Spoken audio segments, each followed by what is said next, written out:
es un privilegio poder estar con ustedes y bueno, y poder compartir de lo que el Señor me ha mostrado. Y bueno, vamos a orar un poquito antes de comenzar. Señor, gracias. Como venía el canto, nos deleitamos en ti. Te damos gracias por tu presencia. Señor, y te rogamos que tu Santo Espíritu nos dé entendimiento de tu palabra y que cada día nos muestre más a tu Hijo y también te podamos conocer más a ti. Gracias por este tiempo, Señor, por el privilegio de ser tus colaboradores, de que nos tomes en cuenta para la extensión del reino. En el nombre de Jesús, amén. Bueno, hermano, yo quiero esta noche que compartamos en Primera de Timoteo 3, versículo 16. Pero voy a leer del 14 al 16. Primera de Timoteo, capítulo 3, del 14 al 16. Esto te escribo, aunque tengo la esperanza de ir pronto a verte, para que si tardo, sepas cómo debes conducirte en la casa de Dios, que es la iglesia del Dios viviente, columna y baluarte de la verdad. E indiscutiblemente grande es el misterio de la piedad. Dios fue manifestado en carne, justificado en el Espíritu, visto de los ángeles, predicado a los gentiles, creído en el mundo, recibido arriba en gloria.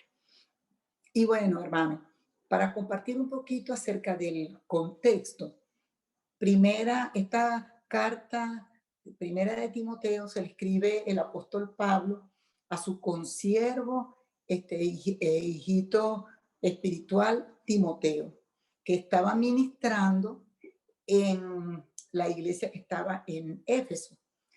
Y Pablo lo está exhortando porque antes de este capítulo le dio algunas sugerencias, instrucciones de cómo debían ser los líderes en la iglesia. Y es porque seguramente Pablo era joven, probablemente un poquito no tenía mucha experiencia y además estaba en Éfeso, donde estaba el culto y la adoración tremenda a la diosa Diana o Artemisa. Entonces, seguro habían entrado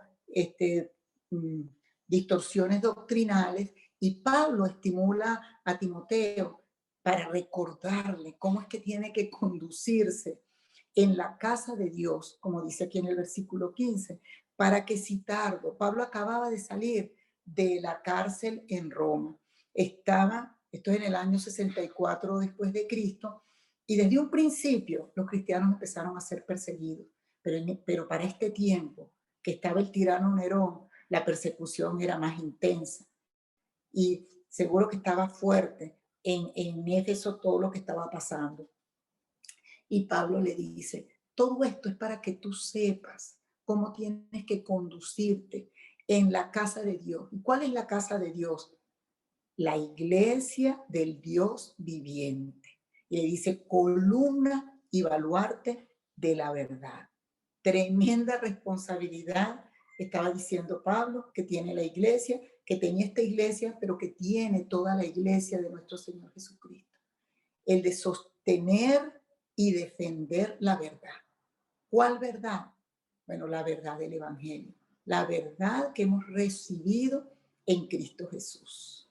Y muchos estudiosos de las Escrituras dicen que este versículo 16 probablemente es un trozo de un himno que formaba parte de un credo que cantaban y recitaban los primeros cristianos.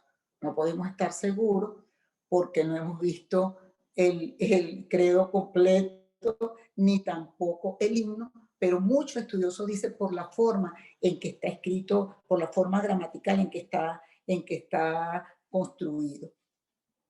Bueno, este himno, si es que es un himno, inspirado por el Espíritu Santo, por supuesto, sería en la vida de Timoteo un arma poderosa para seguir con la causa del Señor. Esta impactante, aunque pequeña declaración, tiene todos los matices para ser cantada, recordada, vivida y creída por él y por la congregación que ministraba, y no solamente por esa, sino por la iglesia hoy día. El hecho de que Pablo le dijera, la iglesia es columna y baluarte de la verdad. Entonces, aquí, ¿verdad? La iglesia del Dios viviente es columna y baluarte de la verdad, con responsabilidad tremenda, y así lo asumimos, sabiendo que tenemos responsabilidad, que es un privilegio, pero que la iglesia tiene la responsabilidad de sostener como columna y de defender como baluarte la verdad del Evangelio. Y este himno, si es que es un himno o declaración de fe que vemos aquí en el versículo 16, habla de Jesús, apunta hacia Jesús. El misterio de nuestra fe es Cristo. El motivo de nuestra adoración, el motivo de nuestro servicio es Cristo Jesús. No es ningún otro. Comienza el versículo 16 diciendo, e indiscutiblemente grande es el misterio de la piedad. Y cuando dice indiscutiblemente, quiere decir no tiene discusión alguna, no se puede poner en duda, hay que recordarlo siempre. Y lo que no tiene discusión es un misterio grande. Grande es el misterio de la piedad. Y la palabra piedad viene de una palabra griega que es eusebeia y significa devoción a Dios, y devoción que resulta en una vida que es agradable a Él. Entonces, piedad es devoción a Dios que resulta en una vida que es agradable a Él. Devoción es dedicación. Una persona piadosa es aquella que por encima de todas las cosas anhela la comunión con Dios. Y los cantos que vinieron al principio de comenzar estaban confirmando esto. Una persona piadosa es la que por encima de todas las cosas anhela, desea la comunión con Dios. Y hay tres elementos que están incluidos en la palabra piedad, en la palabra devoción. Y los tres elementos son, primero, temor de Dios. Y el temor de Dios viene cuando nosotros contemplamos la grandeza de Dios, cuando nos damos cuenta de la grandeza de Dios, pero a la vez nos damos cuenta de nuestra pequeñez. Cuando vemos la grandeza de Dios y nuestra pequeñez, tenemos, ¿verdad?, temor de Dios, temor reverente. No es miedo, es temor de Dios. Y este temor de Dios nos lleva al segundo elemento, que es amor a Dios. Porque al saber que un Dios tan grande, tan poderoso, omnisciente, omnipotente, trascendente, inmanente, nos ama, y que nosotros somos tan pequeños. ¿Y por qué ese Dios nos ama? Eso hace que nosotros le amemos a Él. Y estos dos elementos, temor de Dios y amor de Dios, nos lleva al deseo de Dios, al anhelo de Dios. David, vamos a buscar en Salmo 27, tan precioso como David dice, Salmo 27. Salmo 27, 4. Una cosa he demandado a Jehová, esta buscaré, que esté yo en la casa de Jehová todos los días de mi vida, para contemplar la hermosura de Jehová y para inquirir en su templo. Y en el Salmo 84, 10 dice el salmista, porque mejor es un día en tus atrios que 1000 fuera de ellos. Escogería antes estar a la puerta de la casa de mi Dios que habitar en las moradas de maldad. Entonces, es el deseo. Aquí los salmistas están diciendo, lo que deseo, lo que anhelo es estar en la presencia de Dios, en su templo, en su morada, tener intimidad con Él. Este misterio del cual la iglesia es columna y baluarte es el misterio de la piedad. Nadie puede ser piadoso hasta que no entiende el mensaje del evangelio, pero nadie puede crecer en piedad a menos que crezca en el entendimiento del mensaje del evangelio. Una cosa es creer en el mensaje del evangelio, pero es que somos llamados a crecer en el entendimiento. No se queda solamente con que un día el Señor se nos mostró, y eso es lo más maravilloso, y se reveló a nuestras vidas. Y un día en que pudimos nacer de nuevo, porque supimos, porque el Espíritu Santo nos mostró que Jesús es el Hijo de Dios, pero que es Dios. Y ahí, bueno, eso tiene que ver con el nuevo nacimiento, pero nosotros queremos crecer en el entendimiento del Evangelio.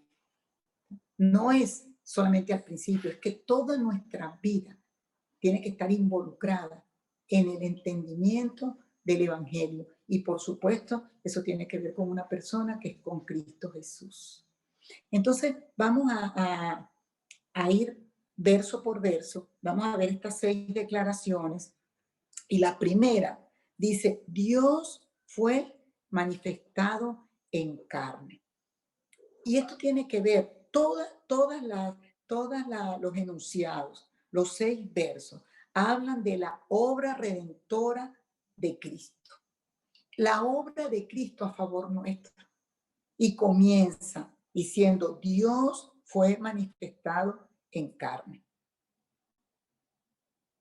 Aquí podemos ver cuál es la identidad de nuestro Redentor, cuál es la identidad del Redentor. Juan 1:1 dice, en el principio era el verbo, y el verbo era con Dios, y el verbo era Dios. Y después en el versículo 14 dice, y aquel verbo fue hecho carne, y habitó entre nosotros, y vimos su gloria, gloria como del unigénito del Padre, lleno de gracia y de verdad. La identidad del Redentor, de nuestro Redentor, es Dios. Dios mismo vino a salvarnos. Jesús, la palabra Jesús significa Jehová salva. En Juan 10:30, el Señor Jesús hablando con los discípulos y con bastante gente que estaba ahí, le dijo, mi Padre y yo uno somos. Y en Romanos 9:5,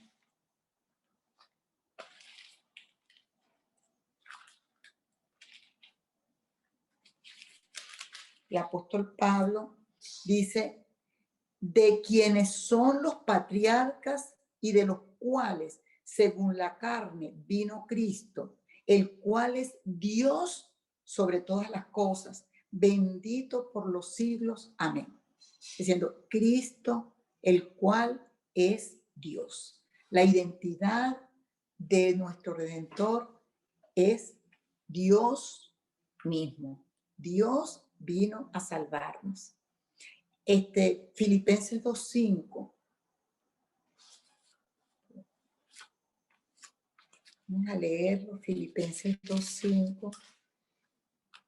Dice, haya pues en vosotros este sentir que hubo también en Cristo Jesús, el cual siendo en forma de Dios, no estimó el ser igual a Dios como cosa a que aferrarse.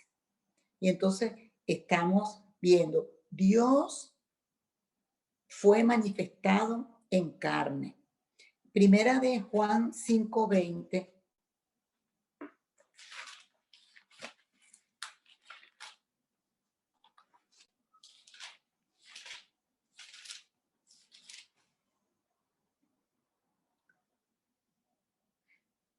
pero sabemos que el Hijo de Dios ha venido y nos ha dado entendimiento para conocer al que es verdadero. Y estamos en el verdadero, en su Hijo Jesucristo.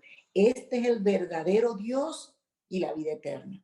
Jesucristo, el verdadero Dios. La identidad de nuestro Redentor es Dios mismo. En Jesús, 100% humano y 100% divino. En Él vemos las dos naturalezas y vemos con su identidad humana 100% y divina 100%. Como humano fue sometido a necesidades como las nuestras, tuvo sed, tuvo hambre, se cansó, pasó por cosas como las pasamos nosotros, ¿verdad? Pero era a la vez 100% Dios. Dios se hizo hombre, se manifestó en carne. El hombre natural, no se manifiesta en carne, el hombre nace de la carne. El Señor Jesús fue lo que le dijo a Nicodemo, el que es nacido de carne, carne es, ¿verdad? Pero Jesús fue manifestado en carne. Era Jesús, el verbo eterno que se manifestó. Desde la eternidad pasada estaban en comunión Dios Padre, Dios Hijo y Dios Espíritu Santo. Bueno, la segunda persona de la Trinidad, Dios Hijo, se manifestó en carne, se humanó y se identificó con nosotros. Dice Gálatas 4:4 que cuando vino el cumplimiento del tiempo, ¿cuándo fue eso? Bueno, cuando vino el cumplimiento del tiempo, Dios envió a su Hijo, nacido de mujer y nacido bajo la ley, para que redimiese a los que estaban bajo la ley, a fin de que recibiésemos la adopción de hijos. Entonces, Él es el Dios eterno, manifestado en carne, identificado con nosotros. Y en primera de Juan, es muy interesante cómo el apóstol Juan y evangelista Juan escribe primera de Juan 1, los versículos 1 y 2, dice, lo que era desde el principio, lo que hemos oído, lo que hemos visto con nuestros ojos, lo que hemos contemplado y palparon nuestras manos tocante al verbo de vida, porque la vida fue manifestada y la hemos visto. Y testificamos y os anunciamos la vida eterna, la cual estaba con el Padre y se nos manifestó. Y más adelante en el capítulo 4, versículos 2 y 3, dice Juan, en esto conoced el Espíritu de Dios. Todo espíritu que confiesa que Jesucristo ha venido en carne es de Dios. Y todo espíritu que no confiesa que Jesucristo ha venido en carne no es de Dios. Y este es el espíritu del anticristo, el cual vosotros habéis oído que viene y que ahora ya está en el mundo. Y es que empezaron a venir herejías, empezaron a entrar herejías, y una de ellas decía que Jesús no era como una aparición, que no era humano. Y entonces Juan dice aquí, vamos a ver, en esto conocemos el Espíritu de Dios. Todo espíritu que confiesa que Jesucristo ha venido en carne es de Dios. Se manifestó en carne, se identificó con nosotros. Una virgen lo tuvo en su seno y creció, maduró y bueno, y cumplió el propósito para el cual el Padre lo había enviado. La segunda declaración es justificado en el Espíritu. Entonces, fue manifestado en carne. Dios fue manifestado en carne. Y segundo, fue justificado en el Espíritu. O sea, este Dios encarnado fue justificado en el Espíritu. Su justificación o vindicación, porque aquí en el original la palabra es vindicación. Y vindicación significa defensa de una persona que es atacado, calumniada injustamente. Y bueno, el mundo lo acusó de blasfemo. Vamos a buscar Juan 8, Juan 8, 52.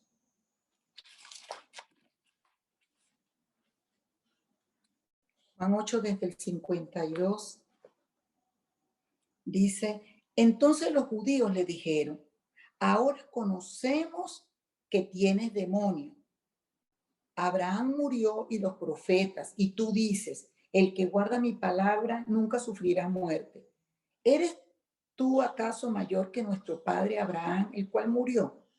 Y los profetas murieron. ¿Quién te haces a ti mismo? Respondió Jesús. Si yo me glorifico a mí mismo, mi gloria nada es. Mi Padre es el que me glorifica, el que vosotros decís que es vuestro Dios, pero vosotros no le conocéis. Mas yo le conozco. Y si dijere que no le conozco, sería mentiroso como vosotros, pero le conozco y guardo su palabra. Abraham, vuestro padre, gozó de que había de ver mi día y lo vio y se gozó. Entonces le dijeron los judíos, aún no tienes 50 años y has visto a Abraham. Jesús les dijo, de cierto os digo, antes que Abraham fuese, yo soy. Tomaron entonces piedras para arrojárselas, pero Jesús se escondió y salió del templo y atravesando por en medio de ellos se fue.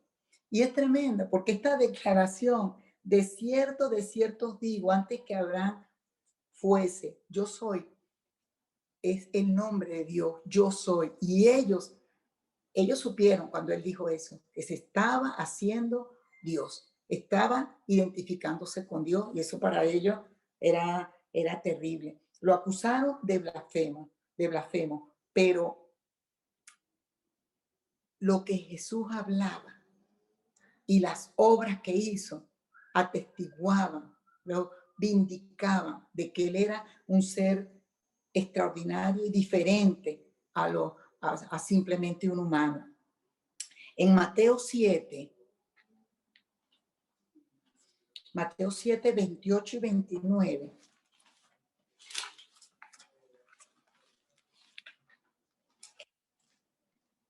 Dice, cuando terminó Jesús estas palabras, la gente se admiraba de su doctrina, porque les enseñaba como quien tiene autoridad y no como los escribas. Era lo que Jesús hablaba era diferente. Dice que les enseñaba como quien tiene autoridad, pero además fue vindicado por las obras, por lo que hizo. En Juan 2:11, en el marco aquí de las bodas de Caná, que fue el primer milagro que el Señor Jesús hizo, Juan 2:11 dice,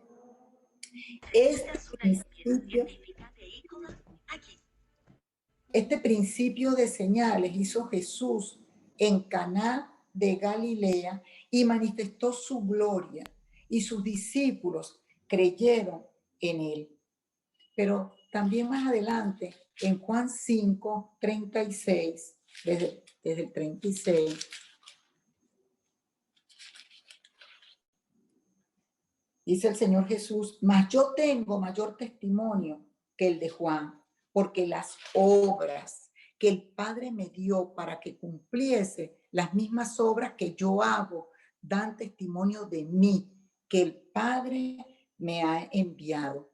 También el Padre que me envió ha dado testimonio de mí. Nunca habéis oído su voz ni habéis visto su aspecto, pero en la faz de Jesucristo, pudieron y pudimos ver a Dios.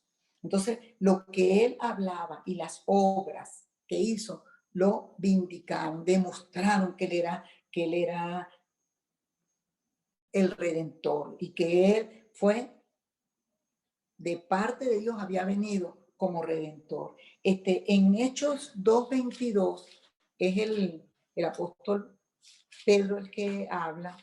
Hechos 2:22.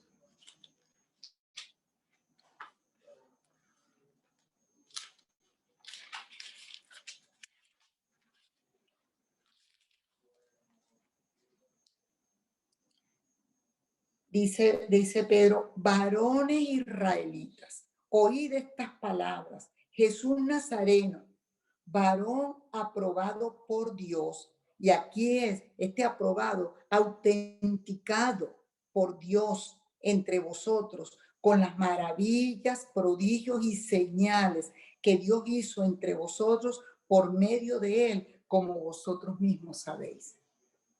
Este Jesús autenticado, vindicado por Dios, por el Padre, dice, hizo entre vosotros maravillas, prodigios y señales. ¿Verdad? Fue justificado en el Espíritu. Y sin ir a esas citas, pero nosotros sabemos que fue vindicado en el Espíritu, justificado en el Espíritu antes de nacer.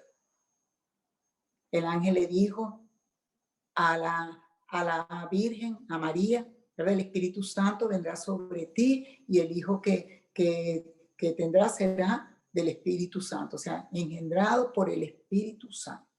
En el bautismo, después que el Señor Jesús subió de las aguas, dice que vino el Espíritu Santo en forma de paloma sobre él y la voz de Dios Padre desde el cielo declarando, este es mi Hijo amado, en quien tengo complacencia. En la tentación, dice que el Espíritu Santo lo llevó al desierto para ser tentado. El Espíritu Santo justificándolo, vindicándolo, declarando que él era el Redentor. Pero vamos a leer acerca de su ministerio en Lucas 4, desde el versículo 18.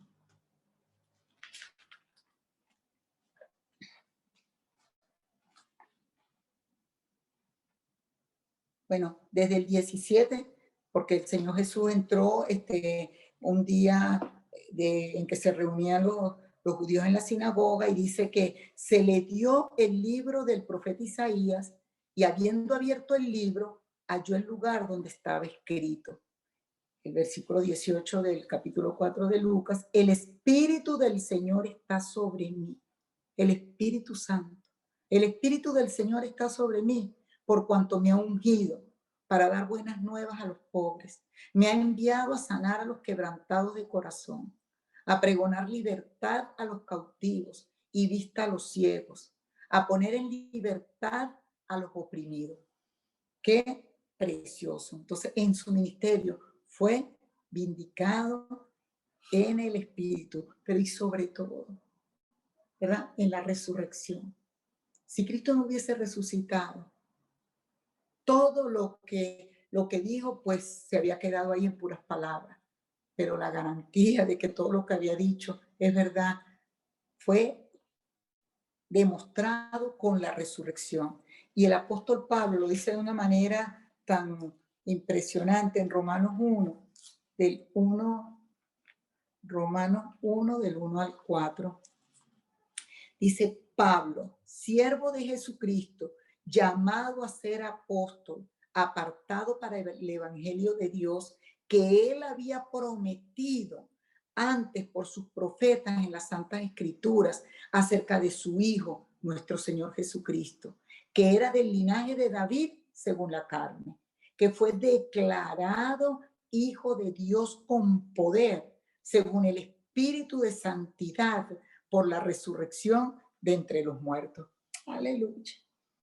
Y en Hechos 1, Lucas, en Hechos 1, del 1 al 3, es Lucas el evangelista que escribe también Hechos y dice en los primeros 3 versículos, en el primer tratado, oh Teófilo, hablé acerca de todas las cosas que Jesús comenzó a hacer y a enseñar hasta el día en que fue recibido arriba, después de haber dado mandamientos por el Espíritu Santo a los apóstoles que había escogido, a quienes también después de haber padecido, se presentó vivo con muchas pruebas indubitables, apareciéndoseles durante 40 días y hablándoles acerca del reino de Dios.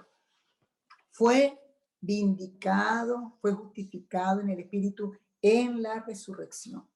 Entonces, en lo que hablaba, en los hechos, en las obras y para completar, en la resurrección. Dios dice pruebas indubitables de que estaba vivo, de que había resucitado. Entonces, estos dos enunciados fue que dice en Timoteo, Dios fue manifestado en carne, justificado en el Espíritu. Habla de esa obra redentora. Comienza con la encarnación de Dios, el misterio de la encarnación, como la segunda persona de la Trinidad se manifiesta en carne. Ahora vienen los otros dos enunciados que dice, visto de los ángeles, predicado a los gentiles. Visto de los ángeles.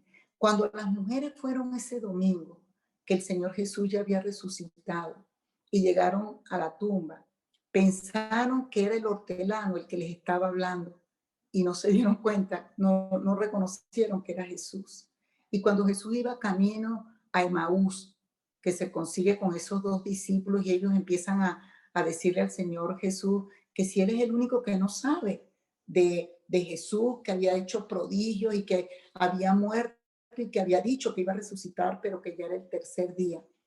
Iban caminando con Él y tampoco se dieron cuenta que era Él. Solo hasta que el Señor Jesús partió el pan, fue que ellos lo pudieron ver, pero no se dieron cuenta al principio, pero los ángeles sí. Visto por los ángeles. Los ángeles parece que estuvieron atentos y no le perdieron nada, ni una pisada al Señor Jesús. Ellos estuvieron atentos a todo lo de Jesús. En su condición de hombre, Jesús fue visto y servido por los ángeles. Ellos lo vieron antes de nacer. Vamos a buscar algunas citas. En Lucas 1, 26 al 28.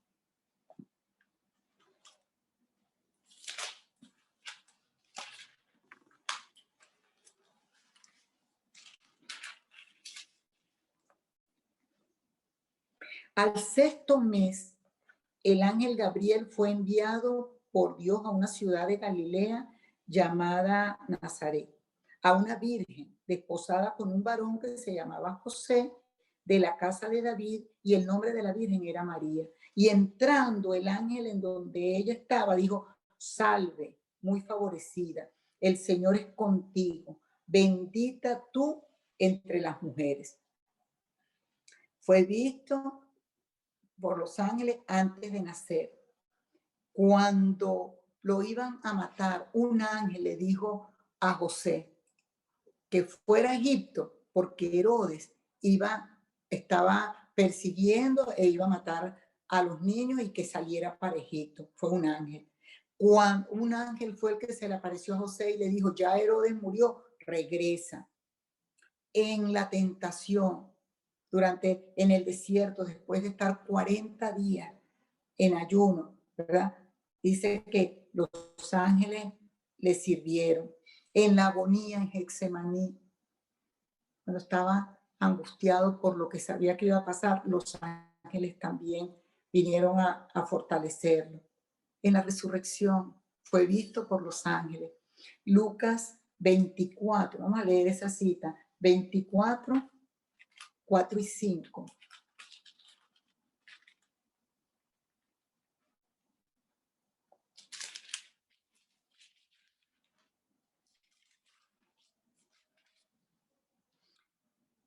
Aconteció que estando ellas perplejas por esto, he aquí, se pararon junto a ellas dos varones con vestiduras resplandecientes, y como tuvieron temor y bajaron el rostro a tierra, les dijeron: ¿por qué buscáis entre los muertos al que vive? Los ángeles estuvieron presentes durante la resurrección de nuestro Señor Jesucristo. En la ascensión, en Hechos 1, del 8 al 11,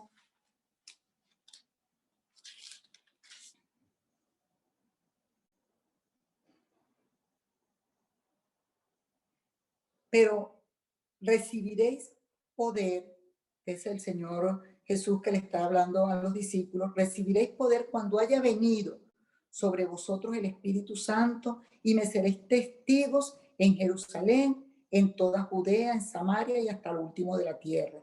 Y habiendo dicho estas cosas, viéndolo ellos, fue alzado y le recibió una nube que le ocultó de sus ojos. Y estando ellos con los ojos puestos en el cielo, entre tanto que él se iba, y aquí se pusieron junto a ellos dos varones con vestiduras blancas, los cuales también les dijeron: varones galileos, ¿por qué estáis mirando al cielo? Este mismo Jesús que ha sido tomado de vosotros al cielo, así vendrá como le habéis visto ir al cielo. Estuvieron también presentes en la ascensión. Entonces, aunque estas mujeres al principio no reconocieron que era Jesús, los discípulos que iban camino de Emaús tampoco, pero los ángeles sí. Los ángeles estuvieron atentos a todo lo que tenía que ver con nuestro Señor Jesucristo. Qué precioso. Y yo quiero que leamos Primera de Pedro 1, 12, 10 al 12, porque lo que dice aquí es tan impresionante. Primera de Pedro 1, 10 y 12.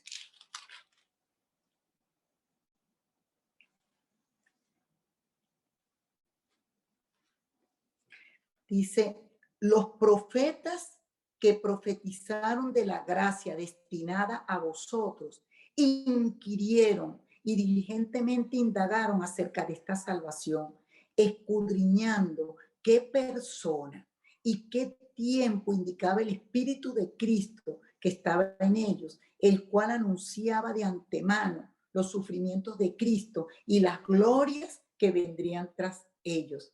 A esto se les reveló que no para sí mismos, sino para nosotros administraban las cosas que ahora os son anunciadas por los que os han predicado el Evangelio por el Espíritu Santo enviado del cielo, cosas en las cuales anhelan mirar los ángeles. Estuvieron atentos a todo lo que tuvo que ver con nuestro Señor Jesucristo. Desde antes de nacer, los santos los ángeles estuvieron atentos, no le perdieron pisada. Y aquí dice que con respecto a la salvación nuestra, los profetas estuvieron pensando quién sería, porque estaban antes de que el Señor Jesús viniera, pero dice que los ángeles anhelan mirar estas cosas. Los ángeles están impresionados de ver la obra redentora de Cristo Jesús. Qué precioso. La otra declaración es predicado a los gentiles. Y el Señor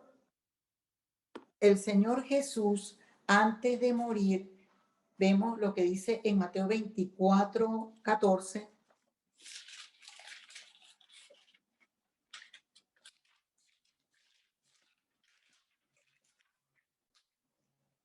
Dice: y será predicado este evangelio del reino en todo el mundo para testimonio a todas las naciones, y entonces vendrá el fin.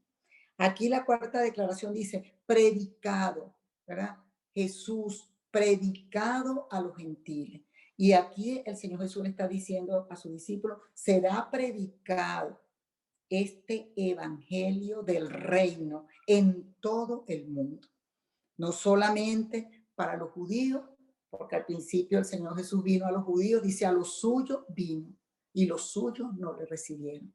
Y en una oportunidad cuando mandó a los apóstoles, les dijo, vayan a los judíos, no a los gentiles. Pero aquí dice, será predicado a los gentiles. El alcance no fue solamente para los judíos. Cuando Pedro fue enviado a la casa de Cornelio, y ahí Pedro entendió que Dios le estaba diciendo que también tenía que predicarle a los gentiles, que el evangelio no era solamente para los judíos, sino para los gentiles. Pablo fue apóstol de Cristo resucitado, con responsabilidad de llevar el evangelio a los gentiles.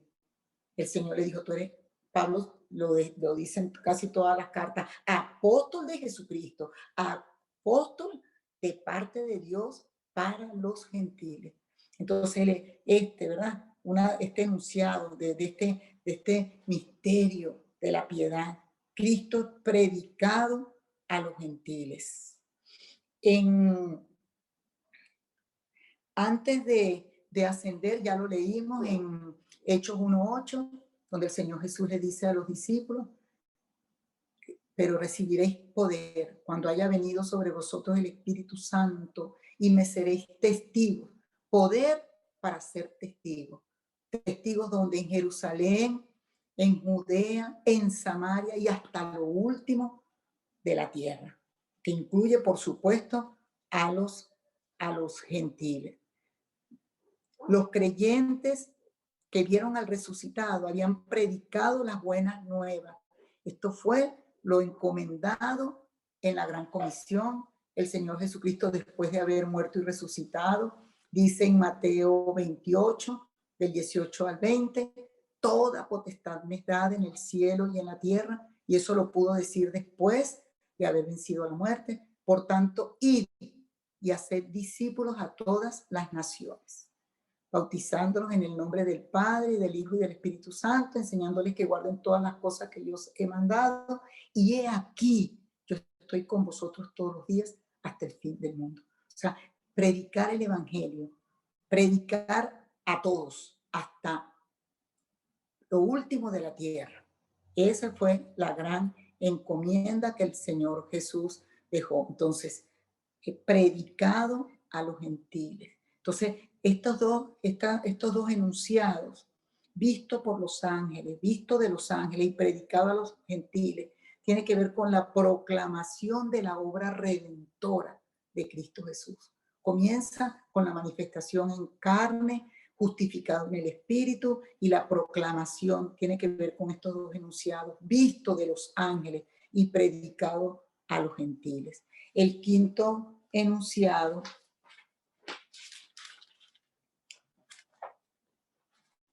dice, creído en el mundo. Y el sexto, recibido arriba en gloria. Entonces, la predicación fue con tanta pasión que fue creído en el mundo. Comenzó con 12 personas, con 12 apóstoles. Comenzó con poquitas personas, pero fue creído. Este evangelio fue creído en el mundo. Y es que vamos a buscar el Salmo 72, de una manera preciosa lo dice, del 8 al 11. Salmo 72. Y fue profetizado de que iba a ser creído en todo el mundo. Del 8 al 11. Dominará de mar a mar y desde el río hasta los confines de la tierra. Ante él se postrarán los moradores del desierto y sus enemigos lamerán el polvo. Los reyes de Tarsis y de las costas traerán presentes. Los reyes de Sabá y de Seba ofrecerán dones. Todos los reyes se postrarán delante de él. Todas las naciones le servirán. Y en el versículo 17 dice, será su nombre para siempre, se perpetuará su nombre mientras dure el sol.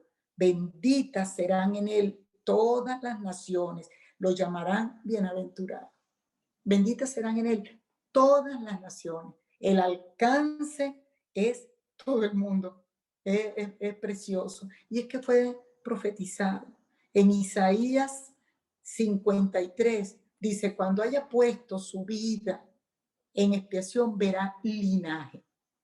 Y tiene que ver con nosotros. Cuando vamos a leerlo, Isaías 53, 10.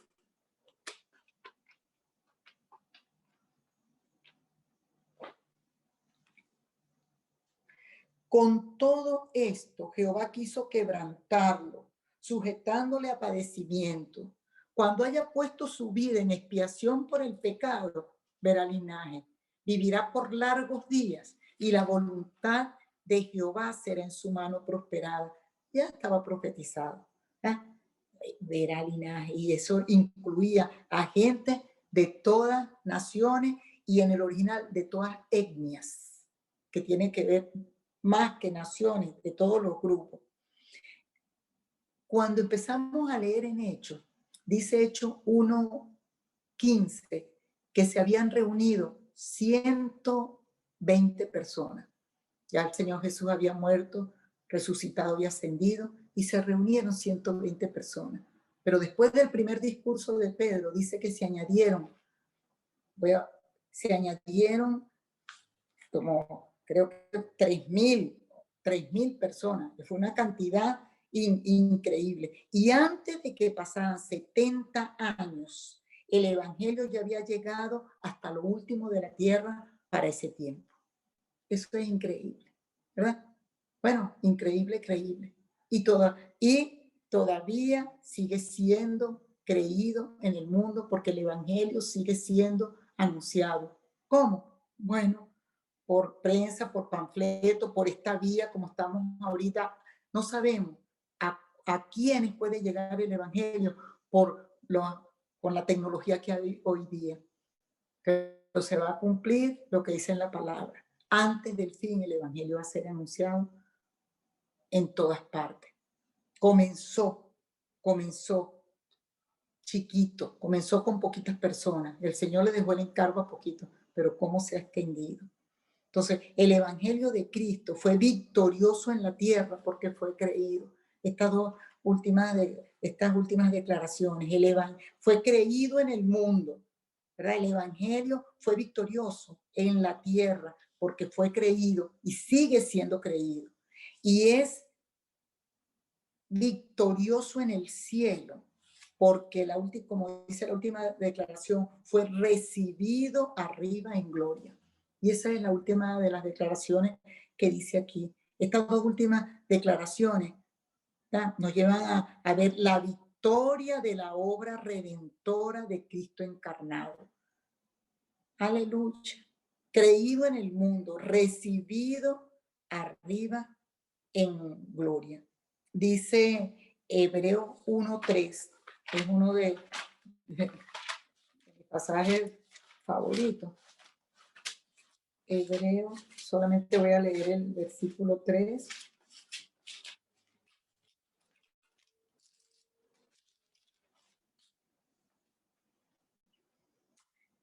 El cual, y se refiere a Jesucristo, el cual, siendo el resplandor de su gloria y la imagen misma de su sustancia, y quien sustenta todas las cosas con la palabra de su poder, habiendo efectuado la purificación de nuestros pecados por medio de sí mismo, se sentó a la diestra de la majestad en las alturas, recibido arriba en gloria.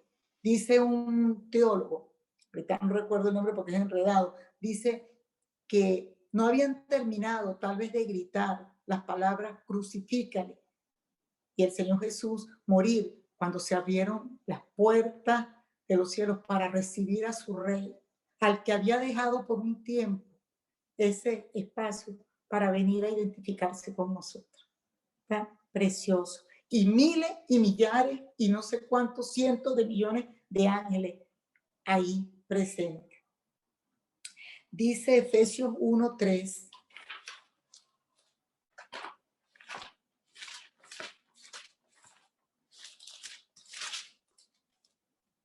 Bendito sea el Dios y Padre de nuestro Señor Jesucristo, que nos bendijo con toda bendición espiritual en los lugares celestiales en Cristo. Él está en lugares celestiales, a la derecha del Padre, y nosotros en Él, porque se identificó con nosotros, estamos en lugares celestiales. Él fue recibido arriba, está a la derecha del Padre, está en la gloria. Y Efesios 4:10, un poquito más adelante, dice: el que descendió es el mismo que también subió por encima de todos los cielos para llenarlo todo. Y Hebreos 10:12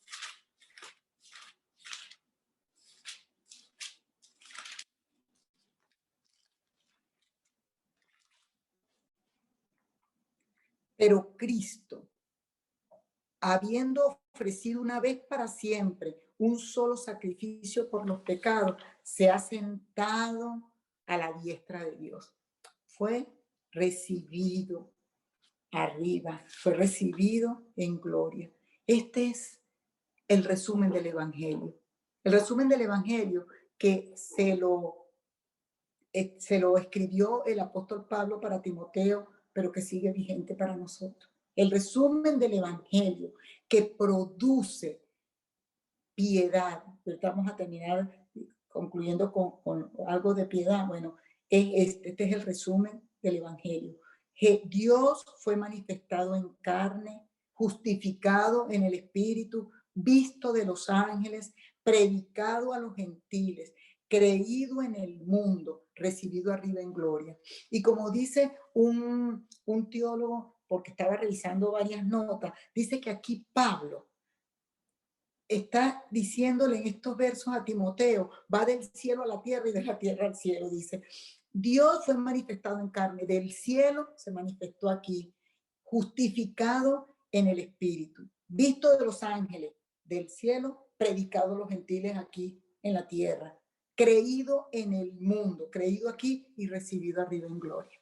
Es como un jueguito del cielo a la tierra y de la tierra al cielo. Qué precioso.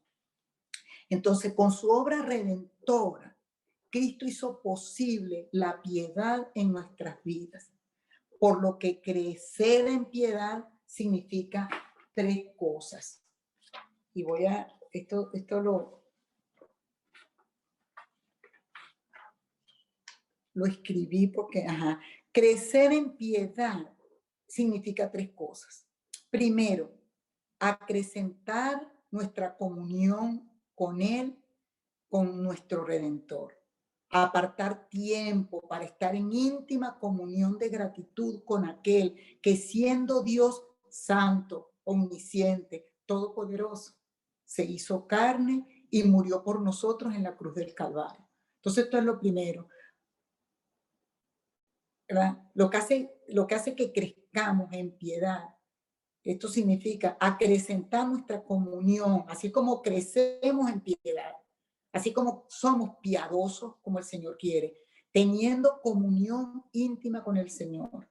Segundo, por estar en comunión íntima con Él, entonces empezaremos a parecernos a Él. Él dice en 1 Corintios 3:18 que mientras lo contemplamos a Él, nosotros somos transformados y nos vamos pareciendo. Así como en lo natural tenemos a una persona amiga con la que estamos todo el tiempo, o los esposos, al pasar el tiempo la gente dice: pero se parecen hermanos. Bueno, mientras tenemos comunión íntima con nuestro Señor, nos vamos pareciendo a Él. La palabra cristianos, que comenzaron a llamar a los cristianos por primera vez en Antioquía, era porque cristiano significa Cristo. Ay, se parecen, no pueden decir que no, ellos son. Y ahí donde por primera vez se les llamó cristiano. Y lo tercero, cuando tengo comunión íntima con Cristo y comienzo a parecerme a Él, eso dará como fruto servicio a Cristo. Al acrecentar la piedad se acrecienta el servicio a Cristo. Lo que hago, lo hago para Cristo. O lo hago porque tengo la responsabilidad, porque me lo asignaron, porque no me queda de otra, porque los demás se fueron y me dejaron a mí sola, o lo hago para Cristo. Eso solamente es producto de parecernos a Él, y nos parecemos a Él porque tenemos intimidad con Él. Ese es el misterio de la piedad. Y es dado de todas maneras por Dios, como dice, vamos a terminar buscando esa cita, como dice segunda de Pedro 1:3.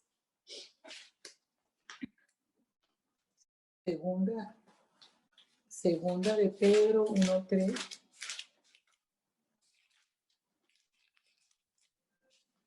Dice, como todas las cosas que pertenecen a la vida y a la piedad nos han sido dadas por su divino poder mediante el conocimiento de aquel que nos llamó por su gloria y excelencia.